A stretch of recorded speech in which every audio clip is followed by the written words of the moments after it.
نحمده ونصلي ونسلم على رسوله الكريم أما بعد فأعوذ بالله من الشيطان الرجيم بسم الله الرحمن الرحيم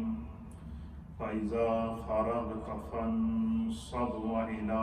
ربك فارغب صدق الله مولانا العظيم وصدق رسوله النبي الأمين الكريم الصلاة والسلام عليك يا سيدي يا رسول الله وعلى آلك وأصحابك يا سيدي يا حبيب الله. السلام علیکم سامعین و ناظرین. الحمدللہ ہمارا ڈیلی بیسس پہ جاری احکام قرآن پروگرام، جسے ہر روز عصر کے بعد آپ ہماری نیو مدینہ مسجد بولٹن سے سنتے ہیں. اللہ تعالیٰ کے فضل و عطا سے آج جمعہ کا دن ہے، رمضان المبارک کا یہ آخری جمعہ ہم نے گزارا، جو اپنے ساتھ ساری برکات لے کر آیا ہے. تو میں قبل اس کے کہ اپنی گفتگو کا آغاز کروں، سب سے پہلے آپ کو ہمارے بہت ہی پیارے دوست مولانا قاری زاہد شریف صاحب کی پڑھی ہوئی نعت اور کلام ہے امام اہل سنت مجدد دین و ملت امام احمد رضا محدث بریلی رحمۃ اللہ علیہ کا کہ اٹھا دو پردہ دکھا دو چہرہ کہ نور باری حجاب میں ہے، کہ چہرہ مصطفیٰ سے اگر اللہ تعالیٰ نے جو نور کے پردے ڈالے ہیں، اگر ان میں سے ایک پردہ بھی اٹھ جائے تو پتہ چلتا ہے کہ یہ اللہ تعالیٰ اس چہرے کو دیکھ کر خدا یاد آتا ہے. تو آئیے آپ کو امام اہل سنت کا کلام سناتے ہیں. اٹھا دو پردہ.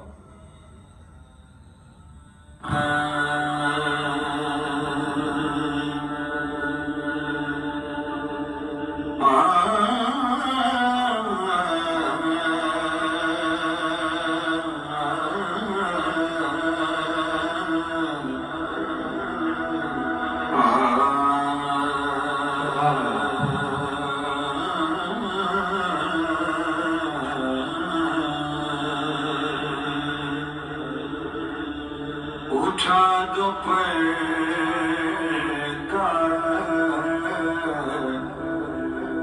دکھا دو چہرہ، اٹھا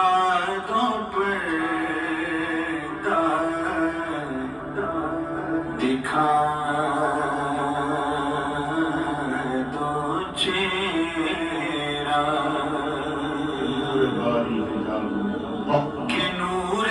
باری حجاب میں ہے، زمانہ تاریک ہو رہا ہے، زمانہ تاریک ہو رہا ہے، کہ میرے قبر سے نقاب میں ہے، اٹھا دو پردہ دکھا دو چہرہ. انہی کی بو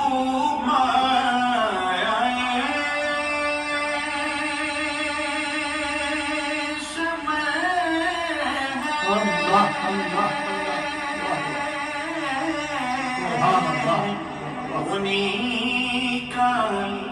جلوہ چمن چمن ہے، انہی کی بو مایہ سمن ہے، انہی کا جلوہ چمن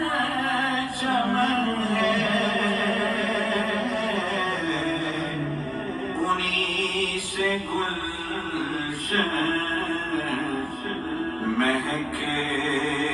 رہے ہیں، انہی سے گلشن مہک رہے ہیں، انہی کی رنگت گلاب میں اٹھا دو پردہ، دکھا دو چہرہ، وہ لب ہے گلہائے نازک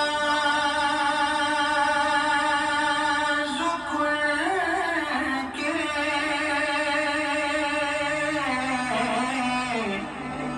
ہزاروں جلتے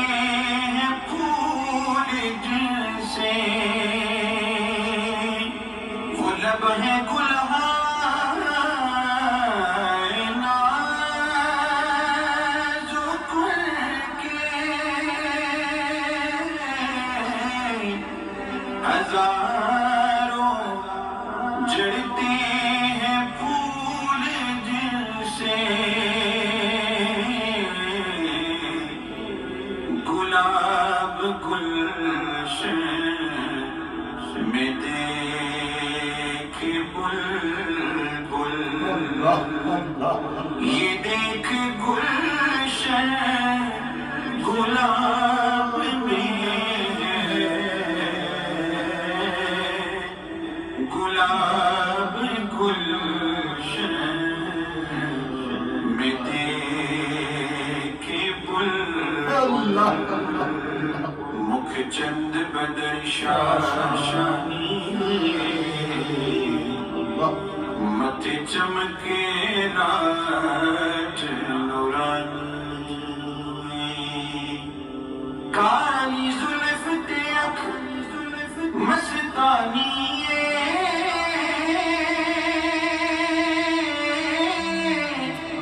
کالی زلف تیک مستانی، مغمور یقین مدبریاں، گلاب گلشن میں دیکھ بلبل، اس صورت نو میں جانا کھا کے جانے جہانا کھا، سجا کھا تیرا بدی میں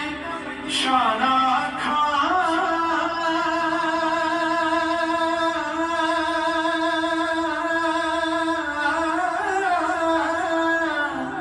سجا کھا تیرا بدی میں شانا کھا، جس شان تو شانہ سب بڑیاں، گلاب گلشن میں دیکھ بلبل، یہ دیکھ گلشن گلاب میں اٹھا دو پردہ، دکھا دو چہرہ، کریم ایسا ملا کہ جس کے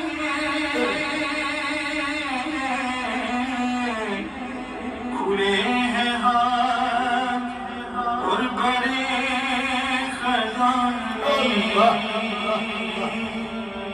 کریم ایسا، کریم ایسا،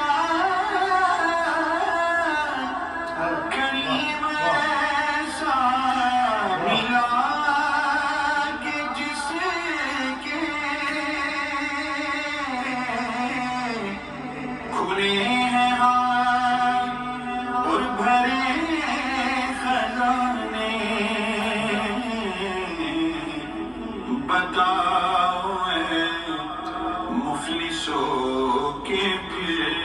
کیوں بتاؤ اے مفلسوں کے پھر کیوں تمہارا دل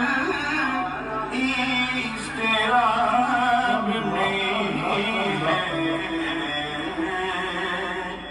اٹھا دو پردہ دکھا دو چہرہ کریم اپنے کرم کا صدقہ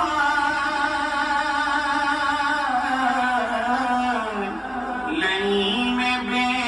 قدر کو نہ شرما کریم اپنے کرم کا صدقہ لئیم بے قدر کو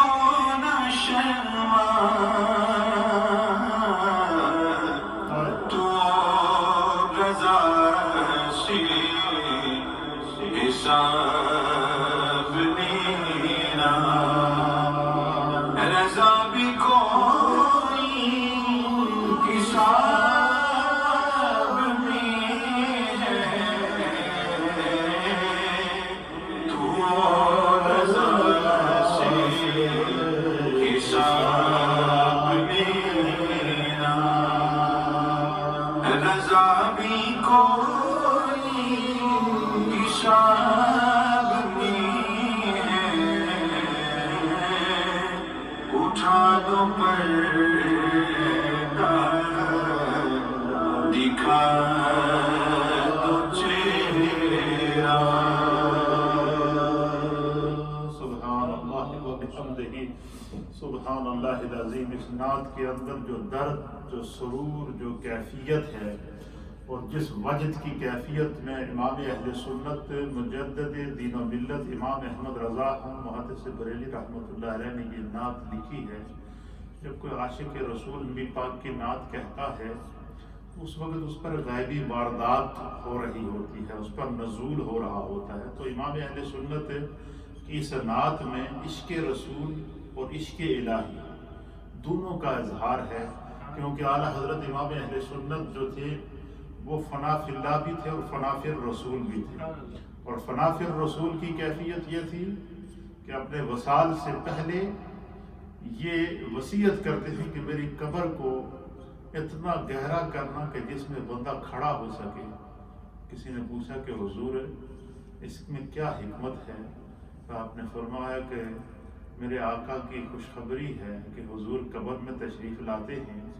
احمد رضا یہ چاہتا ہے کہ جب مصطفیٰ ان کی قبر میں آئیں تو میں دست بستہ مصطفیٰ جان رحمت پہ لاکھوں سلام، شمع بزم ہدایت پہ راکھوں سلام پڑھتا رہوں. تو یقیناً اعلیٰ حضرت کی نعت اور آپ کے لکھے ہوئے سلام کو جو پذیرائی ملی ہے اس کی کوئی مثال نہیں ہے. اب آپ اندازہ لگائیں کہ صرف ہم آج کے اس دور کے اندر اعلیٰ حضرت کے دنیا سے پردہ فرمائے 100 سال سے زائد عرصہ ہو گیا ہے. آج کے اس دور کے اندر جب ہم اس نعت کو سنتے ہیں تو ہمارے جسم کے رونگٹے کھڑے ہو جاتے ہیں. تو جس ولی اللہ نے، جس ولی کامل نے، جس امام وقت نے اس کو لکھا ہوگا تو اس وقت ان کی کیفیت کیا ہوگی، کن جلووں میں گم ہو کر لکھا ہوگا. اور اس میں دیدار مصطفیٰ اور دیدار خدا دونوں کا اشتیاق کیا گیا ہے کہ اٹھا دو پردہ دکھا دو چہرہ کہ نور باری حجاب میں ہے. ایک اس کی تعویل یہ کی گئی ہے کہ امام اہل سنت نے فرمایا کہ نبی پاک صلی اللہ علیہ وسلم کا جو چہرہ بدوحا ہمارے سامنے ہے یہ تو کئی نور کے پردوں میں لپیٹا ہوا ہے، اور اللہ نے تو اپنے محبوب کا اصل چہرہ کسی کو دیکھنے ہی نہیں دیا. اس کی مثال کیا ہے کہ جو صوفیاء اکرام ہوتے ہیں، اہل نظر ہوتے ہیں، ان کو اللہ نے اپنے محبوب کا اصل چہرہ دکھایا ہے. حضرت سیدنا اویس قرنی رضی اللہ تعالیٰ عنہ تابعی ہیں، اللہ کے بہت بڑے ولی ہیں. نبی پاک صلی اللہ تعالیٰ علیہ وآلہ وسلم کا دور حضرت اویس قرنی نے پایا، اور حضور علیہ السلام کا دور پانے کے باوجود آپ سرکار سے ملاقات کر کے شرف صحابیت نہ پا سکے، اور ایک دفعہ ذوق عشق نے تڑپایا، اور اس کی وجہ یہ تھی کہ آپ کی ایک بوڑھی ماں تھی اور وہ اپنی ماں کی خدمت میں کیا کرتے تھے، 24 آور وہ اپنی ماں کی خدمت میں کھڑے رہتے تھے، ماں کے حکم کے بغیر وہ گھر سے باہر قدم نہیں رکھتے تھے، لیکن چونکہ صاحب نظر تھے، اللہ کے ولی تھے، ذوق پیدا ہو گیا، عشق نے تڑپایا، تو ایک دن والدہ سے کہہ دیا کہ امی اگر آپ مجھے اجازت دیں تو میں قرن سے سفر کر کے جاؤں اور اللہ کے حبیب کا چہرہ دیکھاؤں، صرف ایک جھلک دیکھنی ہے رسول اللہ کے چہرے کی۔ ماں بھی وہ ویسے کرنی کی ماں تھی، صاحب نظر تھی، انہوں نے کہا جی اس سے بڑی سعادت بیٹا اور کیا ہو سکتی ہے، آپ کو میری طرف سے اجازت ہے، آپ جائیں، لیکن ایک مشروط اجازت ہے، شرط ہے کہ آپ جائیں، سرکار سے ملیں، سرکار کی بارگاہ میں میرا سلام عرض کریں، اور اگر سرکار دو عالم صلی اللہ علیہ وسلم اپنے گھر میں موجود ہوئے تو آپ سرکار سے ملاقات کریں، میرا سلام عرض کریں، دعائیں لیں اور پھر واپس آ جائیں، اور اگر حضور گھر میں موجود نہ ہوئے تو آپ نے انتظار نہیں کرنا، پھر واپس آ جانا اٹھے۔ اب یہ دیکھیں پہلے سے ہی انہوں نے یہ شک لگا دی، پہلے سے ہی یہ شرط لگا دی، پہلے ہی کنڈیشن لگا دی۔ اس کی وجہ کیا تھی کہ اللہ نے جو ان کو نور باطن ان کی ماں کو عطا کیا تھا، ان کو پتا تھا کہ جب وہاں جائیں گے تو ان کی حضور سے ملاقات نہیں ہوگی۔ اب حضرت اویس کرنی نے قرن سے سفر شروع کیا، ایک ایک قدم پر درود و سلام پڑھتے رہے، درود پاک پڑھتے پڑھتے، درود پاک پڑھتے پڑھتے، تصور محبوب میں گم، جلوائے محبوب میں گم، عشق رسول میں گم، ایک ایک قدم چلتے چلتے چلتے چلتے چلتے چلتے چلتے چلتے مدینہ طیبہ پہنچے، دروازے پہ دستک دی، اندر سے ام المؤمنین نے آواز دی کہ کون؟ تو کہنے لگے جی کہ میرا نام اویس ہے اور میں قرن سے آیا ہوں، مسافر ہوں، اللہ کے حبیب سے ملاقات اور دیدار کا شرف حاصل کرنے کے لیے آیا ہوں۔ اندر سے ام المؤمنین نے کہا کہ حضور علیہ الصلوۃ والسلام آج گھر میں تشریف فرما نہیں ہیں،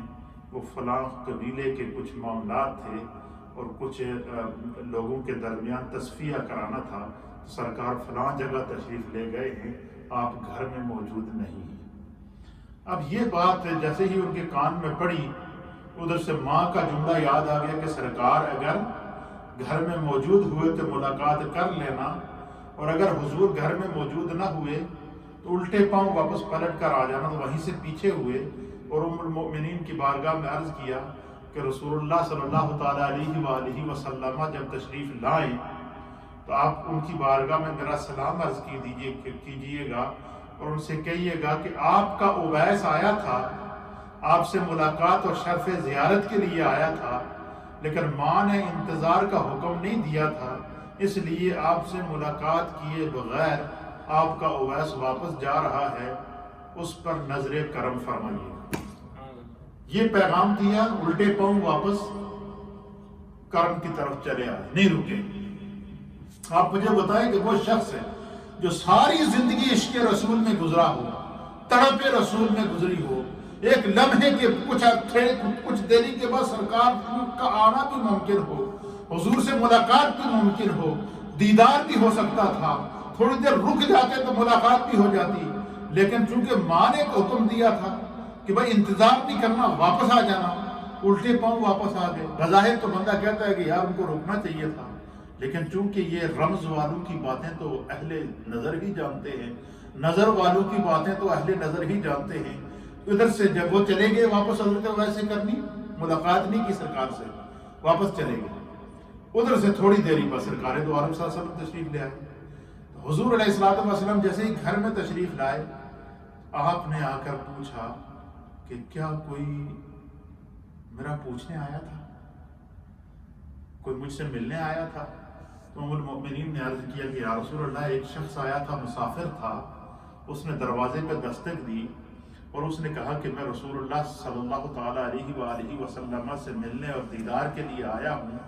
قرن سے چل کر آیا ہوں اور لمبی مسافت، کئی دنوں کی مسافت طے کر کے آیا ہوں، تو لیکن میری ماں نے حکم دیا تھا کہ اگر حضور علیہ الصلوۃ والسلام گھر میں ہوں تو ان سے مل لینا،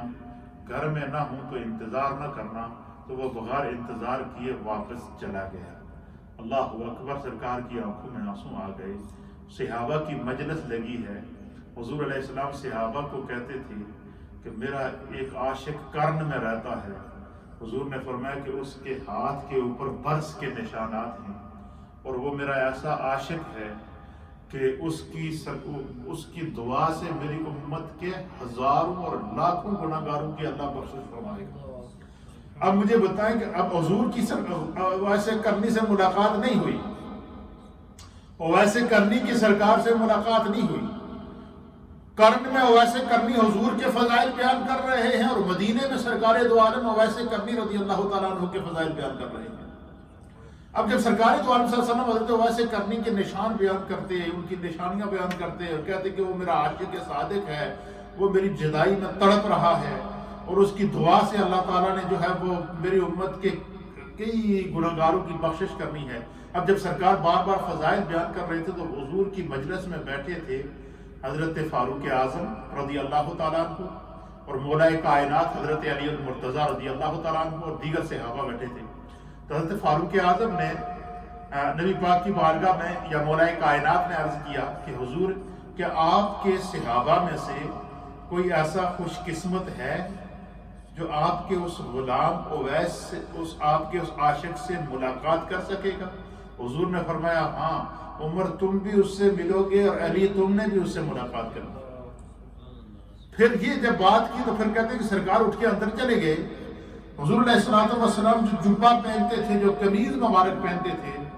سرکار نے اپنی قمیض اندر سے لائی، لانے کے بعد اس قمیض کو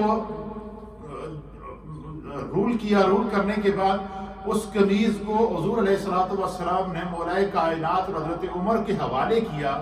اور آپ نے فرمایا کہ آپ دونوں کی ملاقات میرے اس غلام سے ہوگی، کبھی نہ کبھی ہوگی، اور جب بھی تمہاری اس سے ملاقات ہو تو یہ میری قمیض اس کو میری طرف سے تحفہ پیش کر دو۔ حضرت عمر کہتے ہیں کہ ہم نے وہ حضور علیہ السلام کی قمیض مبارک لے کے رکھ لی۔ پھر سرکار دو عالم صلی اللہ علیہ وسلم کا وصال ہو گیا، حضور علیہ السلام وصال ہو گیا، صدیق اکبر کا دور آیا، حضرت فاروق اعظم کا جب دور خلافت آیا تو فاروق اعظم کہتے ہیں کہ میرے دل میں یہ بات کھٹک رہی تھی۔ حضور نے فرمایا کہ اویس سے تمہاری ملاقات ہوگی، حج کا موسم آ گیا۔ اب حج کا موسم آیا تو دور دراز پوری دنیا سے لوگ جب حج کے لیے آتے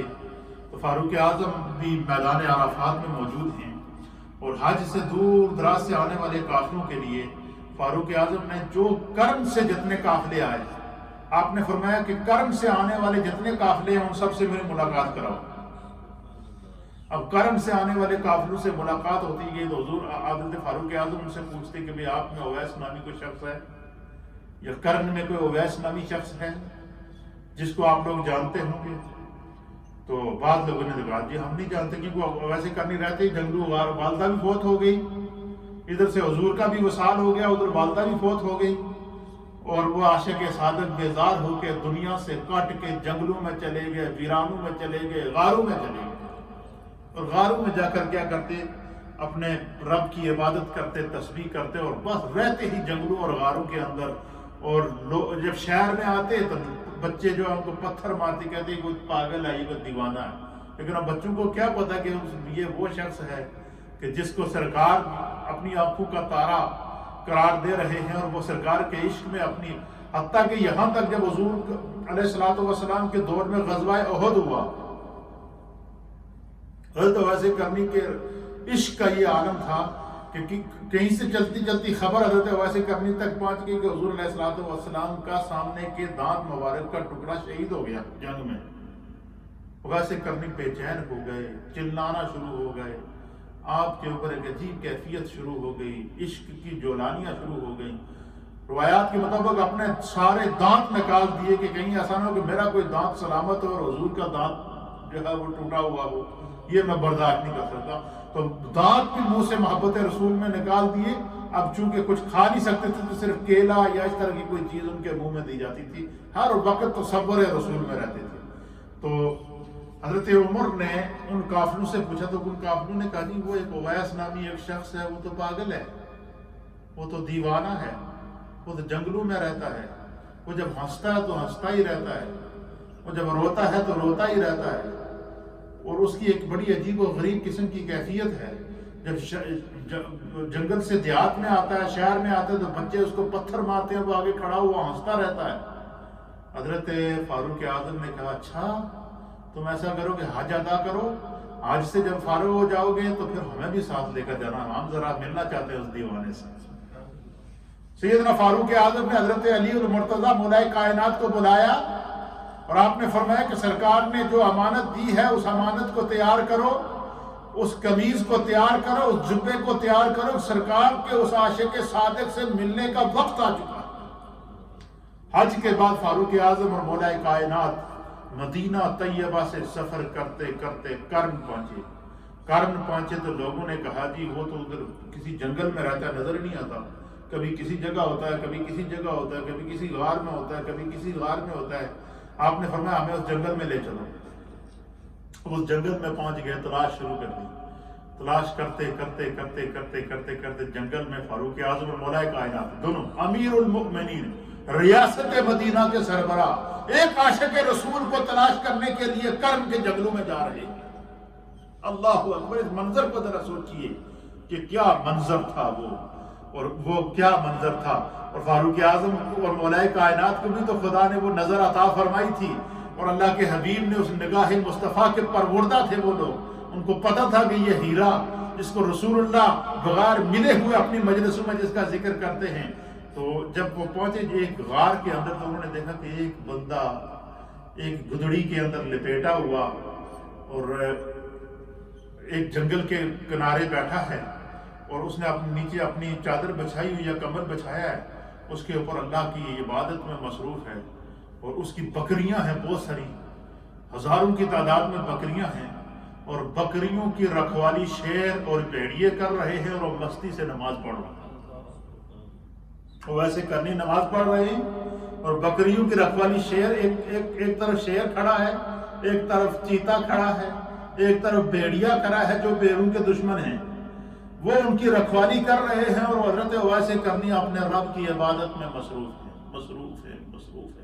حضرت فاروق اعظم اور حضرت علی اور مرتضیٰ آپ کے قریب جا کر بیٹھ گئے، آپ کے قریب مدینہ کی ریاست کے امیر المؤمنین خلیفۃ المسلمین جناب سیدنا فاروق اعظم رضی اللہ تعالیٰ عنہ اور مولا کائنات تاجدار حق عطا مولا مشکل کشا داماد مصطفیٰ پروردہ مصطفیٰ اور سرتاج سیدہ کائنات حضرت علی المرتضیٰ بھی ساتھ ہیں، اور وہاں خاموشی سے باادب ہو کر دونوں حضرات بیٹھ گئے، وہ ایسے کرنی اپنی مستی میں نماز پڑھ رہے ہیں، ذکر کر رہے ہیں، اور کبھی وہ ویسے کرنی کے سجدوں کو دیکھتے، کبھی ان کے قیام کو دیکھتے، اور کبھی دیکھتے کہ ان کی بکریوں کی رکھوالی بھیڑیے کر رہے ہیں۔ عجیب منظر ہے۔ اور جیسے ہی حضرت اویس قرنی رضی اللہ تعالیٰ عنہ نے سلام پھیرا نا، سلام پھیرنے کے بعد نماز سے فارغ ہوئے تو یہ حضرات جیسے ہی سامنے آئے نا حضرت فاروق اعظم اور حضرت مولا کائنات، تو روایات کے اندر آتا ہے، اہل سیر نے لکھا ہے کہ حضرت اویس قرنی نے ان کے سلام کا جواب دینے سے پہلے سب سے پہلے ان سے سوال کیا کہ میرے آقا نے میرے لیے جو تمہیں تحفہ دیا تھا وہ مجھے دو، کہ میرے آقا نے میرے لیے جو تمہیں تحفہ دیا تھا وہ مجھے دو۔ حضرت مولا کائنات نے وہ جبہ مبارک، وہ قمیض مبارک نکالی اور آپ کو پیش کی، اور آپ سے کہا کہ حضور نے کہا تھا کہ جب ہمارے اویس سے آپ کی ملاقات ہو تو اس سے میری امت کے لیے دعا کروانا، آپ دعا کریں۔ تو انہوں نے کہا جی میں دعا کیسے کروں، آپ تو رسول اللہ کے صحابہ ہیں، آپ نے تو رسول اللہ کی صحبت پائی ہے، آپ تو امیر المؤمنین ہیں، آپ کی موجودگی میں دعا نہیں کروں گا۔ حضرت اویس قرنی نے کہا، تو انہوں نے کہا جی کہ آپ کو دعا کرنی پڑے گی، اس کی وجہ تھی کہ ہمیں رسول اللہ نے حکم دیا تھا کہ اویس کو جب ملو اس سے میری امت کے لیے دعا کروانا۔ اب چونکہ دعا کا موضوع ہے اور بیچ میں اویس قرنی کا واقعہ سامنے آ گیا تو میں نے سمجھا کہ میں اسی کو چلو آپ کے سامنے بیان کر دیتا ہوں۔ حضرت فاروق اعظم مولا کائنات بیٹھے ہیں، پھر اویس قرنی نے ہاتھ اٹھائے، وہ دعا کر رہے ہیں، فاروق اعظم اور مولا کائنات ان کی دعا پر آمین کر رہے ہیں۔ دعا ہوئی، دعا ہونے کے بعد سیدنا فاروق اعظم کہتے ہیں کہ حضرت اویس قرنی نے ہم سے بڑا عجیب سوال کیا۔ یہ اصل میں واقعہ مجھے کس سے یاد آیا؟ اعلیٰ حضرت کے اس کلام سے۔ کہ اٹھا دو پردہ دکھا دو چہرہ کہ نور باری حجاب میں ہے۔ یہ جیسے ہی یہ نعت وہ بار بار شعر دہرا رہے تھے تو مجھے ویسے کرنی رضی اللہ تعالیٰ عنہ کا واقعہ یاد آ گیا۔ یہ اصل میں سنانے کا جو مقصد میں نے حالانکہ جو آج کا درس نکالا ہوا ہے وہ اور ہے، لیکن چونکہ اس نعت نے میری کیفیت بدل دی ہے تو حضرت فاروق اعظم کہتے ہیں کہ اسی فوراً دعا کے فوراً بعد حضرت اویس کرنی نے حضرت فاروق اعظم اور مولا کائنات حضرت علی المرتضیٰ کو مخاطب کر کے ان سے بڑے متعجب انداز میں ان کی طرف دیکھ کر آپ نے فرمایا کہ کیا آپ نے رسول اللہ صلی اللہ علیہ وسلم کا چہرہ دیکھا ہے؟ کیا آپ نے رسول اللہ کا دیدار کیا ہے؟ یہ سوال کون کر رہا ہے؟ اور ویسے کرنی حضرت فاروق اعظم سے اور مولا کائنات سے۔ اللہ اکبر۔ حضرت فاروق اعظم کی آنکھوں میں آنسو، مولا کائنات کی آنکھوں میں آنسو۔ آپ نے فرمایا کہ ہم تو سرکار کی صحبت میں رہے، سفر میں رہے، حضر میں رہے، ہم نے سرکار کا چہرہ نہیں دیکھا تو کس نے دیکھا ہے؟ تو ہم نے سرکار کے چہرے کا دیدار کیا ہے۔ حضرت اویس کرنی نے کہا نہیں، آپ نے جو سرکار کے چہرے کا دیدار کیا ہے، اللہ نے تو اپنے محبوب کا اصل چہرہ محبوب کسی کو دیکھنے ہی نہیں دیا، اور جب اللہ نے چاہا کہ میں اپنے محبوب کو اپنا حسن مطلق دکھاؤں اور محبوب کے اصل چہرے کو دکھاؤں تو اللہ نے اپنے محبوب کو معراج کر کے اپنے پاس بلایا، اور ما ذاق البصر وما طغى کا منظر خود خدا بیان کرتا ہے۔ فرمایا اللہ نے جو محبوب کا جو چہرہ مخلوق کے سامنے ویسے کرنی کہتے ہیں، وہ چہرہ تو وہ ہے جو ہزاروں نور کے پردوں میں لپٹا ہوا ہے۔ فرمایا کہ اگر سرکار دو عالم صلی اللہ علیہ وسلم کا اصل وہ چہرہ جو خداوند قدوس نے نور سے بھرپور اور اپنے انوار و تجلیات کا مظہر بنا کر جو مصطفیٰ کو کائنات میں بھیجا تھا، اگر حضور اس چہرے کو دکھا دیتے تو فرمایا کہ سورج کی روشنی بھی اس کے سامنے ماند پڑ جاتی، چاند کی روشنی بھی اس کے سامنے ماند پڑ جاتی۔ تو یہ سرکار دو عالم صلی اللہ علیہ وسلم کے عشق اور محبت کی باتیں جو شاگ ہیں ان کو اس انداز سے نصیب ہوئی ہے، تو بندہ دنیا کے کسی بھی کونے میں رہے اس کے دل میں اگر حضور کی سچی محبت ہو تو قبول ہوتی ہے۔ آج کا دن جمعے کا دن ہے، رمضان المبارک کے آخری عشرے کا مبارک دن ہم نے گزارا ہے۔ نبی اکرم صلی اللہ تعالیٰ علیہ وآلہ وسلم نے فرمایا کہ جمعے کے دن اللہ رب العالمین مومنین کو ایک ایسی ساعت عطا فرماتا ہے، ایک ایسی گھڑی عطا فرماتا ہے کہ اس لمحے بندہ مومن جو بھی دعا کرے اللہ اس کو قبول کر دیتا ہے۔ اب اس دعا کو اس ساعت کا اجر بتا دیا کہ جو دعا کرو گی قبول ہوگی، لیکن اللہ نے اس ساعت کو کہا، اللہ کے حبیب نے کہا کہ اس ساعت کو تمہیں خود تلاش کرنی پڑے گی۔ اب علماء نے، اولیاء نے، صحابہ اکرام نے اس کے اوپر تحری کی، اور بعض نے کہا کہ جب خطیب جمعے کا خطبہ دیتا ہے، پہلا خطبہ دے کر بیٹھتا ہے اور دوسرے خطبے کے لیے، تو پہلے خطبے اور دوسرے خطبے کے درمیان جو وقت ہے یہ وہ وقت ہے، اس وقت جو بندہ دعا کرے قبول ہوتی ہے۔ بعض اہل نظر نے کہا کہ ہم نے اس گھڑی کو تلاش کرنے کی کوشش کی تو کہتے ہیں کہ ہم پر یہ اللہ نے منکشف کیا ہے کہ جمعے کے روز عصر سے لے کر مغرب تک کا جو وقت ہوتا ہے اس لمحے بندہ جو دعا کرے خدا قبول کرتا ہے۔ تو آج مبارک دن ہے اور جہنم سے نجات کا عشرہ ہے، دعا کی قبولیت کا دن ہے، اور حضور علیہ الصلوۃ والسلام نے فرمایا کہ جو شخص جمعے کے روز مجھ پر درود و سلام کثرت سے بھیجے گا، اللہ کے حبیب نے فرمایا کہ اس کا درود و سلام، ایک روایت کے مطابق حضور نے فرمایا کہ جب بندہ مجھ پر درود و سلام پڑھتا ہے تو اللہ میری روح کو اس کی طرف متوجہ کر دیتا ہے، میں اپنے اس غلام کا درود و سلام سنتا ہوں اور اس کا جواب دیتا ہوں۔ اور ایک روایت کے مطابق کہ جب بندہ دنیا کے کسی بھی کونے میں مجھ پر درود و سلام بھیجتا ہے تو جنت سے فرشتے آتے ہیں، ایک خوبصورت جنتی تھال لے کر آتے ہیں، اس جنتی تھال میں بندے کا درود و سلام سجایا جاتا ہے، اور پھر اس کو جنتی ملبوس میں لپیٹ کر فرشتے اٹھا کر تحفے کے طور پر حضور کی بارگاہ میں پیش کرتے ہیں کہ آپ کے فلاں غلام نے دنیا میں آپ پر درود و سلام بھیجا ہے، اس پر نظر کرم فرمائیے اور اس کے سلام کو قبول کیجیے۔ پھر اسی طریقے سے چونکہ دعا کا موضوع ہے، میرے سامنے حدیث پاک حضرت عبیدہ بن صامت رضی اللہ تعالیٰ عنہ بیان کرتے ہیں کہ ان رسول اللہ صلی اللہ تعالیٰ علیہ وآلہ وسلم قال کہ نبی اکرم صلی اللہ تعالیٰ علیہ وسلم نے فرمایا یومن وحضر رمضان وآتاکم رمضان شہر برکت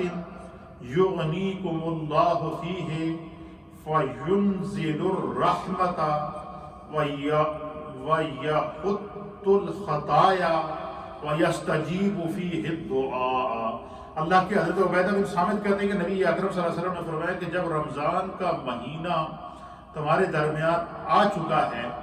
تو فرمایا کہ پھر کیا ہوتا ہے، جب رمضان کا مہینہ تمہارے پاس آ جاتا ہے تو پھر اس رمضان کی برکات کیا ہے؟ فرمایا کہ اللہ تعالیٰ نے اس مہینے پورے مہینے کے دنوں کو، راتوں کو، لمحات کو، فجر کو، ظہر کو، عصر کو، مغرب کو، عشاء کو، تراویح کو اور سحری کو، دن اور رات دونوں کو، حضور نے فرمایا کہ اللہ نے رمضان کا ایک ایک لمحہ تمہارے لیے برکت والا بنا دیا۔ اس میں سوائے برکت کے اور کچھ نہیں ہے مومن کے لیے، ہر لمحہ انسان کو برکت نصیب ہوتی ہے۔ پھر فرمایا کہ اس رمضان کی جہاں اور برکات ہیں وہاں ایک برکت یہ ہے کہ حضور علیہ السلام نے فرمایا کہ یغنیکم اللہ، اللہ تعالیٰ اس مہینے میں ہر مومن کو غنی کر دیتا ہے، یعنی ہر مومن کی محتاجی کو دور کر دیتا ہے، ہر کھانے پینے والی چیزوں کا اللہ تعالیٰ غیب سے انتظام کر دیتا ہے۔ اور اس کی سب سے بڑی مثال یہ ہے کہ جب ہمارا افطاری کا دسترخوان سجتا ہے تو آپ مجھے بتائیں کہ ایک دسترخوان پر کتنے قسم کے کھانے موجود ہوتے ہیں، کتنے قسم کے پھل موجود ہوتے ہیں، کتنے قسم کے فروٹس موجود ہوتے ہیں، کتنے قسم کی جو ہے وہ ہمارے اس رمضان کے مہینے کے اندر جو ہے وہ ہم پر جو ہے وہ اللہ کے انعامات کی بارش ہوتی ہے۔ حضور نے فرمایا یزاد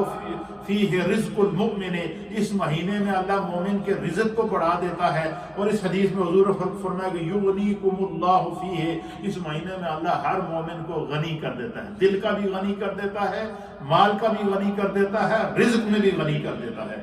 اور دوسری برکت اس کے اندر کیا ہوگی؟ فَيُنزِلُ الرَّحْمَةَ،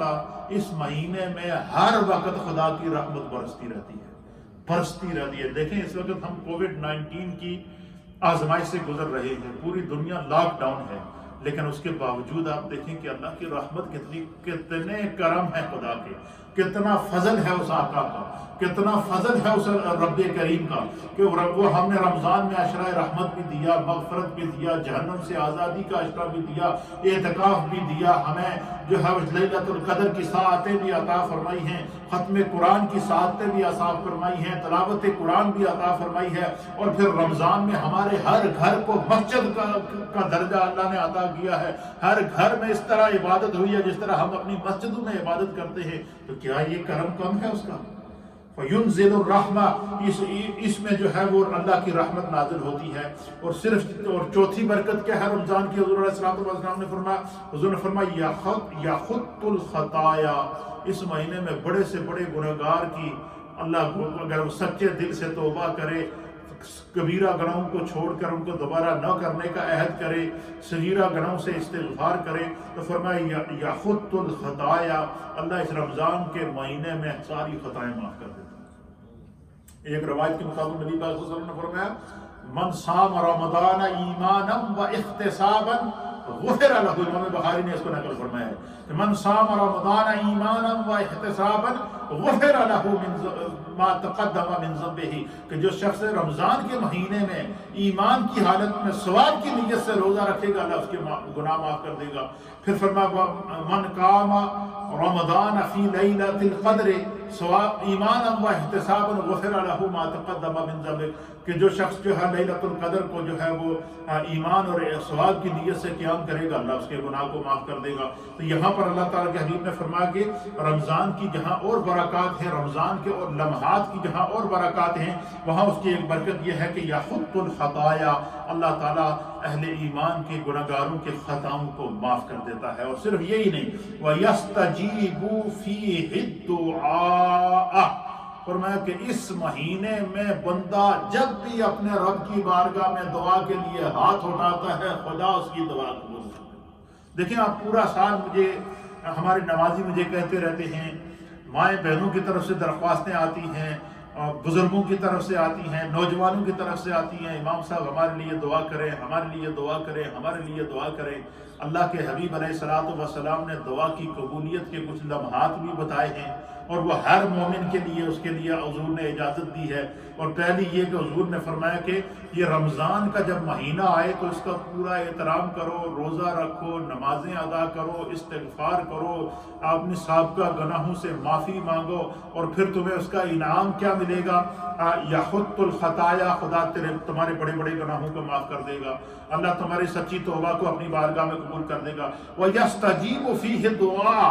اس مہینے میں جب بھی بندہ دعا کے لیے ہاتھ اٹھاتا ہے خدا اس کی دعا کو قبول کر دیتا ہے، یعنی کسی کو دعا کے کہنے کی ضرورت ہی نہیں ہے، خود ہی بندہ ہاتھ اٹھائے اللہ دعا قبول کر دے گا۔ اس لیے یہ دعا کی قبولیت کے لمحات ہیں۔ نہ جانے اس وقت انسانیت آزمائش میں ہے، لاکھوں لوگ کووڈ-19 کا لقمہ بن چکے ہیں، ہزاروں کی تعداد میں ڈیلی بیسس پہ لوگ اپنی جانوں سے ہاتھ دھو رہے ہیں، مختلف حادثات کا انسان شکار ہوتا ہے، لیکن اللہ کے حبیب نے فرمایا کہ رمضان کے مہینے میں ہر مومن کو اللہ کا حبیب ہمیں یہ اختیار دے رہا ہے، ہر مومن سچے دل سے اپنے ہاتھوں کو بلند کر کے خدا کے لیے اپنے لیے دعا کرے، اپنے والدین کے لیے دعا کرے، پور نبی پاک کی مومن امت کے لیے دعا کرے، انسانیت کے لیے دعا کرے۔ فرمایا روزہ دار کی دعا کبھی کو رد ہوتی ہی نہیں ہے۔ فرمایا جو دن کو دعائیں کرے گا وہ قبول، جو رات کو کرے گا وہ قبول۔ پھر فرما دیا، دیکھیں گے ایک وقت بھی بتا دیا، حضور نے فرمایا کہ ایک وقت بھی بتا دیتا ہوں، اس لمحے روزہ دار جو دعا کرے گا اسی وقت قبول ہو جائے گی۔ عرض کیا کہ یا رسول اللہ وہ کون سا وقت ہے؟ حضور نے فرمایا عند الافطار، فرمایا افطار کے وقت جیسے ہی روزہ دار ہاتھ اٹھاتا ہے بس اس کے ہاتھ اٹھانے کی دیری ہوتی ہے، دعا اسی وقت قبول ہو جاتی ہے۔ اللہ اکبر، یہ کرم ہے، یہ جو ہے وہ۔ پھر فرمایا کہ رمضان کا چھٹا انعام کیا ہے؟ حضور علیہ الصلوۃ والسلام نے فرمایا کہ ینظر اللہ الی نفائسکم، کہ اللہ تعالی جو ہے وہ اللہ تعالیٰ ہر مومن کے اوپر نظر کرم ڈالتا ہے۔ رمضان کے مہینے کی جہاں اور فضیلت ہے وہاں ایک فضیلت یہ ہے کہ خدا براہ راست نظر کرم ہر مومن کو عطا فرماتا ہے، اللہ تعالیٰ اپنی نظر کرم سے جو ہے وہ نوازتا ہے۔ اور پھر یہی نہیں، فرمایا کہ ایک ساتواں انعام، اس کا چھٹا انعام کیا ہے؟ حضور علیہ السلام نے فرمایا اس کا چھٹا انعام یہ ہے وَيُبَاهِي بِكُمُ الْمَلَائِكَةُ، اللہ تعالیٰ بار بار فرشتوں کے سامنے اپنی مخلوق کا ذکر کرتا ہے اور خوش ہوتا ہے۔ جب افطار کا دسترخوان لگتا ہے یوباہی بکم الملائکہ، اللہ فرشتوں کے سامنے خوش ہوتا ہے، دیکھو میرے بندے نے میرے لیے روزہ رکھا تھا اور کیسے افطاری کا دسترخوان سجائے بیٹھا ہے۔ اور جب اس کے اندر پیٹ میں بھوک اس کو تنگ کرتی ہے اور اس کے سامنے کھانا موجود ہوتا ہے لیکن اس کی نیت یہ ہوتی ہے کہ میں نے روزہ خالص اپنے رب کے لیے رکھا ہے لہٰذا میں اس میں سے کچھ کھاؤں گا نہیں، تو اللہ تعالیٰ یوباہی بکم الملائکہ، اللہ فرشتوں کے سامنے خوش ہوتا ہے کہ میرے فرشتے دیکھو میرے بندے کا تقویٰ، تو دیکھو میری خاطر بھوک برداشت کر رہا ہے، میری خاطر تکلیف برداشت کر رہا ہے، میری خاطر دکھ برداشت کر رہا ہے، لیکن اس کی رضا، اس کی کوشش اور نیت یہی ہے کہ میرا رب مجھ سے خوش ہو جائے۔ تو اللہ فرشتوں کے سامنے خوش ہوتا ہے، نہ صرف فرشتوں کے سامنے خوش ہوتا ہے، مجھے بتائیں کہ اس سے بڑی سعادت کوئی ہوگی کہ خدا فرشتوں کے سامنے کسی بندے کا ذکر کرے کہ میرا بندہ نمازیں کیسے پڑھ رہا ہے، میرا بندہ روزہ میرے لیے رکھے ہوئے ہے، میرا بندہ میری بارگاہ میں دعائیں کرتا ہے۔ اس سے بڑا اعزاز کوئی ہو سکتا ہے کہ خدا فرشتوں کے سامنے خود یا اس بندے کا ذکر کرے؟ اور کیوں کرے؟ اس کی وجہ یہ ہے کہ اس کا فیصلہ ہے کہ فَاذْكُرُونِي أَذْكُرْكُمْ، کہ تم میرا ذکر کرو میں تمہارا ذکر کروں گا، تو بندہ ہو کر میرا ذکر کرے گا میں خدا ہو کر تیرا ذکر کروں گا، تو تنہائیوں میں میرا ذکر کرے گا میں یکتا تمہارا ذکر کروں گا، تو اجتماعات میں میرا ذکر کرے گا میں ملائے اعلیٰ کے اندر فرشتوں کی مجلس میں تمہارا ذکر کروں گا۔ اور کس طرح کروں گا؟ یوباہی بکم الملائکہ، اللہ فرشتوں کے سامنے اپنے بندے کے عمل پر خوش ہوتا ہے، راضی ہوتا ہے۔ اللہ اکبر۔ پھر فرمایا کہ اس بابرکت مہینے کے اندر انسان کے اچھے اعمال جو ہے وہ اللہ تعالیٰ کی بارگاہ میں پیش کیے جاتے ہیں اور خدا ان سے خوش ہوتا ہے، اور جو انسان اپنے برے اعمال کو چھوڑ کر اللہ کی طرف سچی توبہ کرتا ہے تو اللہ تعالیٰ اس کی توبہ کو قبول کرتا ہے۔ پھر دعا کی قبولیت کے بارے میں صحابہ نے حضور علیہ الصلوۃ والسلام سے سوال کیا، کہ دعا مانگنے کا سب سے بہترین وقت کون سا ہے کہ بندہ دعا مانگے اور اس کو یقین ہو کہ میری دعا فوراً اللہ کی بارگاہ میں قبول ہوگی. تو حضور علیہ الصلوۃ والسلام نے فرمایا کہ فرض نمازوں کے فوراً بعد جو مانگی گئی دعا ہوتی ہے وہ اللہ کی بارگاہ میں فوراً مقبول ہوتی ہے. پھر اسی طریقے سے ایک بخاری اور مسلم کی حدیث ہے، حضرت ابو ہریرہ رضی اللہ تعالیٰ عنہ بیان کرتے ہیں کہ نبی اکرم صلی اللہ تعالیٰ قال رسول اللہ صلی اللہ تعالیٰ علیہ وآلہ وسلم اذا سمعتم سیاح دیکت اذا سمعتم سیاح دیکت فاسألوا اللہ من فضلہ. حضور علیہ السلام نے فرمایا کہ جب بھی تم اپنے سامنے مرغ کو اذان دیتے ہوئے دیکھو، کہ جب مرغا جب بانگ دیتا ہے جس کو ہم اپنی زبان میں کہتے ہیں، تو حضور علیہ السلام نے فرمایا کہ جب بھی تم مرغے کو اذان دیتے ہوئے سنو یا مرغے کو بانگ دیتے ہوئے سنو، فاسألوا اللہ من فضلہ، اسی وقت ہاتھ اٹھا کر اللہ سے فضل مانگا کرو. کیوں؟ فرمایا فإنها راعت ملکا، فرشتہ اس وقت اذان دیتا ہے جب وہ اپنے سامنے فرشتوں کو دیکھ رہا ہو. مرغا اس وقت اذان دیتا ہے جب وہ اپنے سامنے فرشتوں کو دیکھ رہا ہوتا ہے. فرمایا کہ جب بھی مرغا اذان دے یا مرغا بانگ دے، حضور نے فرمایا کہ وہ دعا کی قبولیت کا وقت ہوتا ہے، اس وقت اللہ سے سوال کرو. پھر ایک روایت کے مطابق نبی پاک صلی اللہ علیہ وسلم نے فرمایا کہ جیسے ہی آسمان سے بارش نازل ہو تو فرمایا کہ رحمت کی بارش کے ہر قطرے کے ساتھ ایک فرشتہ نازل ہوتا ہے، اس وقت اللہ سے اس کے فضل کا سوال کرو. اور فرمایا کہ وَإِذَا سَمِعْتُمْ نَحِيقَ الْحِمَارِ فَتَعَوَّذُوا بِاللَّهِ مِنَ الشَّيْطَانِ الرَّجِيمِ فَإِنَّهُ رَعَى شَيْطَانًا. حضور علیہ السلام نے فرمایا کہ جب گدھے کو ہانکتا ہوا دیکھو، جب گدھے کو ہانکتے ہوئے اس کی آواز سنو، اس وقت فوراً اعوذ باللہ من الشیطان الرجیم پڑھو، اس وقت فوراً ولا حول ولا قوت الا باللہ پڑھو. فرمایا کہ گدھا جو ہے وہ شیطان کو دیکھ کر ہانکتا ہے، اور مرغ جب فرشتے کو دیکھتا ہے تو اس وقت فوراً بانگ دے کر اللہ کی تسبیح بیان کرتا ہے. تو یہ اللہ کے حبیب علیہ السلام. اب آپ اندازہ لگائیں کہ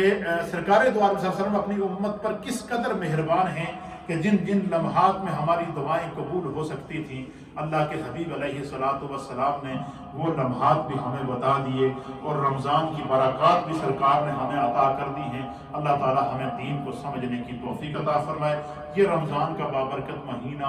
آپ کے اور ہمارے درمیان بڑی محبتوں میں گزر رہا ہے. خدا اس کو ہمیشہ سلامت رکھے. اور میری دعا ہے، اور آج دعا کے عنوان سے میری دعا ہے کہ اللہ تعالیٰ جو ہے وہ ایسی بابرکت ساعتیں ہمیں بار بار بار بار نصیب کرے. کل شاید ہمارا درس نہیں ہو سکے گا، اس کی وجہ یہ ہے کہ کل چونکہ 29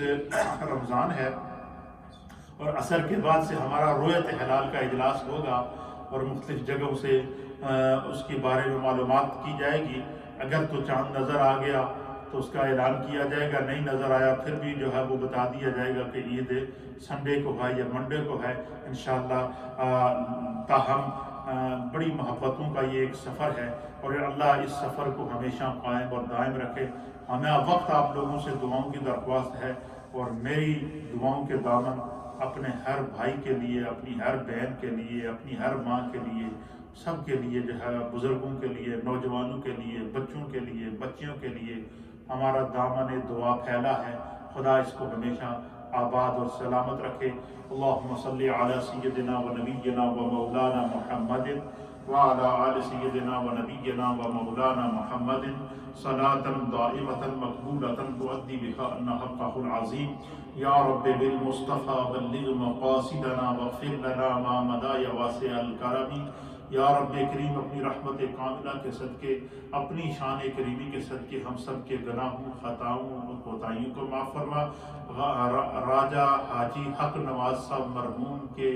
گھر والوں کی جانب سے ان کے ایصال ثواب کے لیے 3 قرآن حکیم ختم کیے گئے. اللہ ان کی بخشش و مغفرت فرما، درجات کو بلند فرما، جنت الفردوس میں اعلیٰ مقام عطا فرما. ہم سب کے تمام مرحومین کی بخشش و مغفرت فرما، اسلام پر زندگی عطا فرما. یا اللہ اس رمضان میں ہم پھر بھی کوتاہیاں کرتے رہے، ہمیں معاف فرما، ہماری بخشش فرما. اللہم اجرنا من النار، اللہم اجرنا من النار، اللہم اجرنا من النار. یا مجیب مجیر یا مجیر یا مجیر۔ یا اللہ دنیا بھر کے معتکفین کے اعتکافوں کو قبول فرما،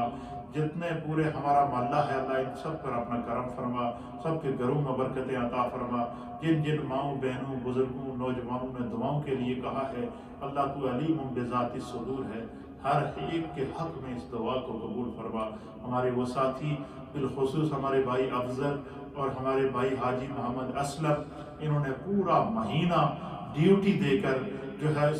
ہمارے اس میڈیا چینل کے ذریعے لوگوں تک دین کا پیغام پہنچاتے رہے، لوگوں کے لیے تبلیغ کا سامہ بنتے رہے اور پورا میڈیا نیٹ ورک کو چلاتے رہے۔ اللہ ان ہمارے نوجوان ساتھیوں کے علم میں برکت عطا فرما، عمر میں برکت عطا فرما، ان کی اولادوں میں برکتیں عطا فرما، ان کے رزق اور روزگار میں برکتیں عطا فرما، ان کو صحت و سلامتی عطا فرما، اپنی اور اپنے محبوب کی محبت نصیب فرما۔ جتنے ساتھی ہمارے ساتھ حالت اعتکاف میں ہیں اللہ ان کے اعتکافوں کو قبول فرما، دنیا بھر کے معتکفین کے اعتکافوں کو قبول فرما۔ جن جن لوگوں نے دعاؤں کے لیے کہا ہے ان کے حق میں اس دعا کو قبول فرما۔ یا رب کریم مقبوضہ کشمیر کے مسلمانوں کو آزادی عطا فرما، فلسطین کے مسلمانوں کو آزادی عطا فرما، دنیا بھر کے محکوم اور مجبور مسلمانوں پر کرم فرما۔ یا اللہ اپنی رحمت کاملہ کے صدقے اور اپنی شان کریمی کے صدقے اس کرونا وائرس جیسی وبا کو اس دنیا سے اٹھا دے اور شفا والی ہوا نازل فرما، رحمت والی ہوا نازل فرما،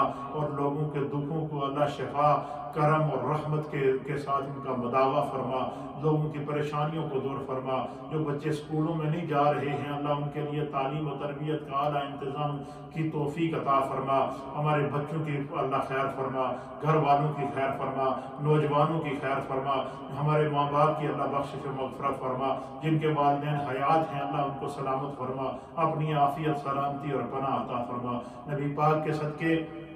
اللہ ہمیں دین کی خدمت کرنے کی توفیق عطا فرما، اخلاص کے ساتھ دین کی خدمت کی توفیق عطا فرما، اور جو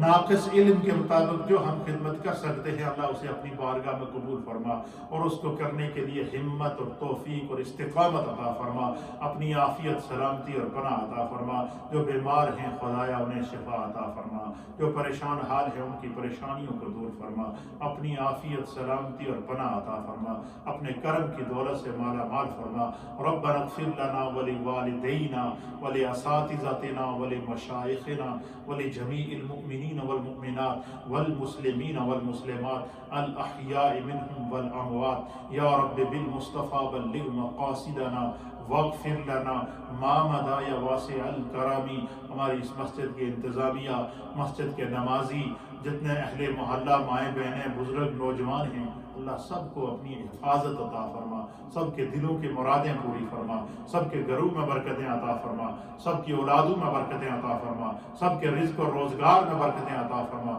جن جن احباب نے دعاؤں کے لیے کہا ہے اللہ تو علیم بذات الصدور ہے۔ میں ایک ادنا سا غلام بن کے نبی پاک کا ایک گناہگار اور عاجز بندہ بن کے اپنے ہر نمازی کی التجا کو اللہ تیری بارگاہ میں پیش کرتا ہوں، اپنے ہر نمازی کی دعا کو اللہ تیری بارگاہ میں پیش کرتا ہوں، اپنے تمام اہل محلہ کی ایک ایک التجا اور آرزو اور ضرورت کو تیری بارگاہ میں پیش کرتا ہوں۔ بہت سارے نوجوان بچوں اور بچیوں نے کہا ہے کہ ہمارے لیے دعا کریں کہ خدا ان کو اولاد نرینہ عطا فرمائے۔ اللہ نبی پاک کے صدقے اور آج کے جمعے کے بابرکت دن اور عصر کے بعد کی بابرکت ساعتوں اور افطاری کے قریب وقت کے صدقے اللہ جن بچوں بچیوں کو اولاد نہیں ہے انہیں نیک اور صالح اولاد عطا فرما، ان کو اولاد نرینہ عطا فرما، جن کو بیٹوں کی ضرورت ہے خدایا انہیں بیٹے عطا فرما، جن کو بیٹیوں کی ضرورت ہے اللہ ان کی بیٹیاں عطا فرما، جن کی اولادیں موجود ہیں اللہ ان کی اولادوں کو نیک بنا، ان کو نیک اور صالح اولاد عطا فرما۔ جو والدین اپنے بچوں اور بچیوں کے رشتوں کی تلاش میں ہیں اللہ غیب سے ان کی مدد فرما کر ان کے لیے اچھے سے اچھے رشتے مقدر فرما، اپنی عافیت سلامتی اور پناہ عطا فرما، اپنے کرم کی دولت سے مالا مال فرما۔ ببرکت ان اللہ وملائکتہ یصلون علی النبی یا ایھا الذین آمنوا صلوا علیہ وسلموا تسلیما۔ اللہم صل وسلم علی سید الانبیاء والمرسلین وعلی آلہ الطیبین واصحابہ الطاہرین اجمعین برحمتک۔